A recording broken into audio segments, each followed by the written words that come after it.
নমস্কার বন্ধুরা, কেমন আছেন সবাই? গল্প হলেও সত্যি চ্যানেলের আরও একটি নতুন গল্পে আপনাদের সকলকে আবারও স্বাগত জানাই। আমাদের 1 আগস্ট থেকে 15 আগস্ট পর্যন্ত কথা মতো চলছে বিশেষ স্বাধীনতা সংগ্রামী পর্ব। প্রতিদিন থাকছে এক একজন স্বাধীনতা সংগ্রামীদের জীবনী। আমাদের গল্প পোস্ট করার সময় প্রতিদিন ঠিক সকাল 9টা থেকে 9টা 30 মিনিট। আমাদের চ্যানেলে নতুন হলে অবশ্যই আমাদের চ্যানেলটিকে সাবস্ক্রাইব করে পাশে থাকার অনুরোধ জানাই, আর বেল আইকনটিকে প্রেস করে নেবেন যাতে পরবর্তী গল্প ঠিক সময়ে আপনাদের কাছে পৌঁছে যেতে পারে। দিল্লি এমন এক শহর যার এক কোণে মির্জা গালিবের ঠিকানা।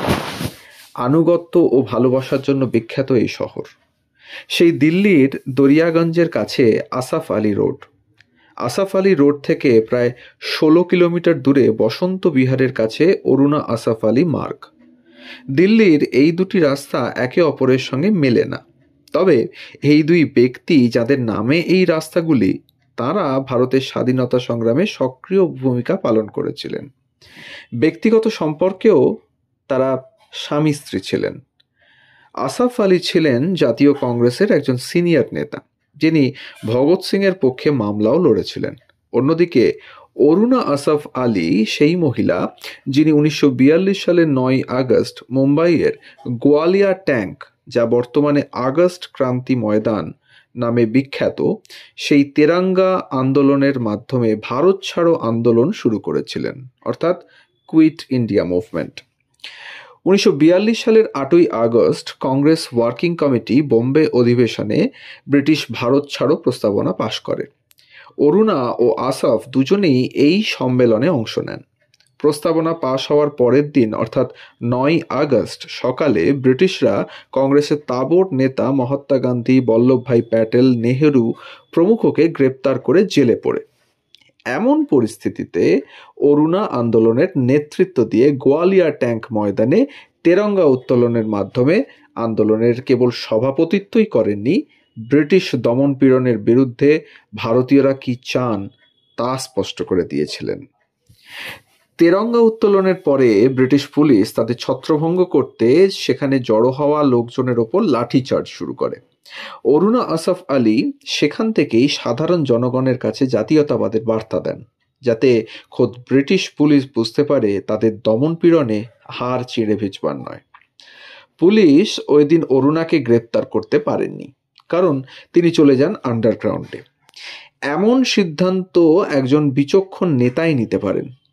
অরুণা মনে করতেন তাকে বিপ্লবের জন্য তৈরি করা হয়েছিল, কারাবাসের জন্য নয়।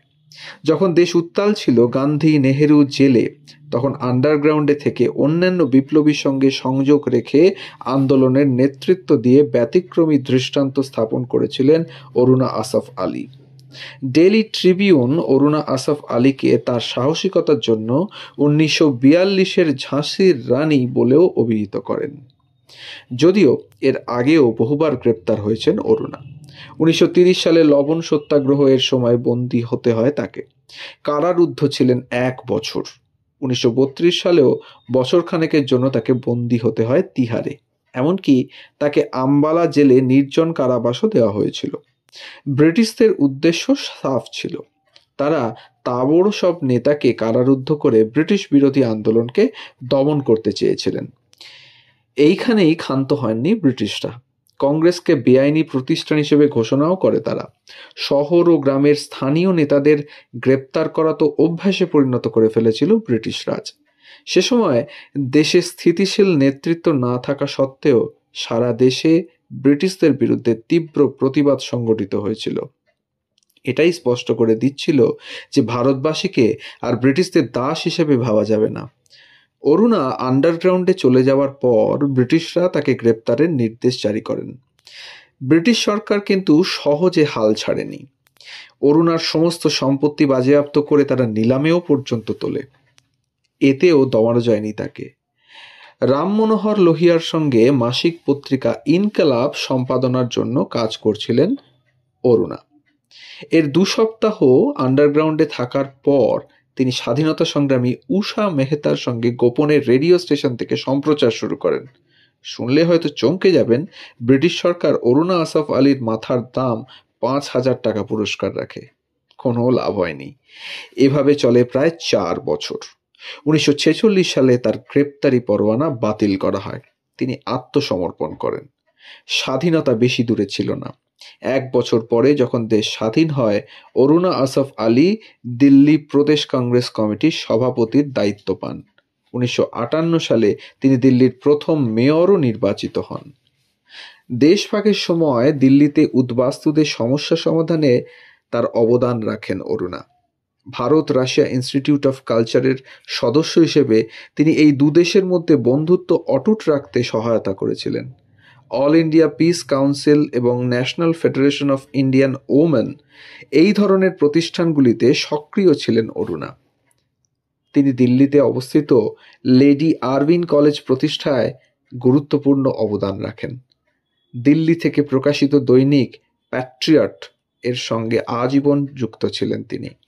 1975 সালে লেনিন শান্তি পুরস্কার, 1992 সালে পদ্মবিভূষণে ভূষিত হন অরুণা। 1996 সালের 29 জুলাই তিনি প্রয়াত হন। মরণোত্তর 1997 সালে ভারত সরকার তাকে ভারত রত্ন দিয়ে সম্মানিত করে। স্বাধীনতা সংগ্রামে অগ্রণী ভূমিকা পালনকারী এই নারী বিভিন্ন সম্মানে ভূষিত হয়েছেন। স্বামীর সঙ্গে এক কামরার ফ্ল্যাটে থাকতেন, সাধারণ যানবাহনে যাতায়াত করতেন। আজকালকার দিনে নেতা মন্ত্রীদের যা একেবারেই পছন্দ হবে না হয়তো। এই ছিল আজকের গল্প, অরুণা আসফ আলীর আত্মত্যাগের গল্প। আমাদের গল্প যদি ভালো লাগে, ভারতের জাতীয়তাবাদকে উদ্বুদ্ধ করতে আমাদের এই গল্পকে আরও শেয়ার করুন, কাছের মানুষদের সাথে কমেন্টের মাধ্যমে জানান আমাদের গল্প কেমন লাগছে।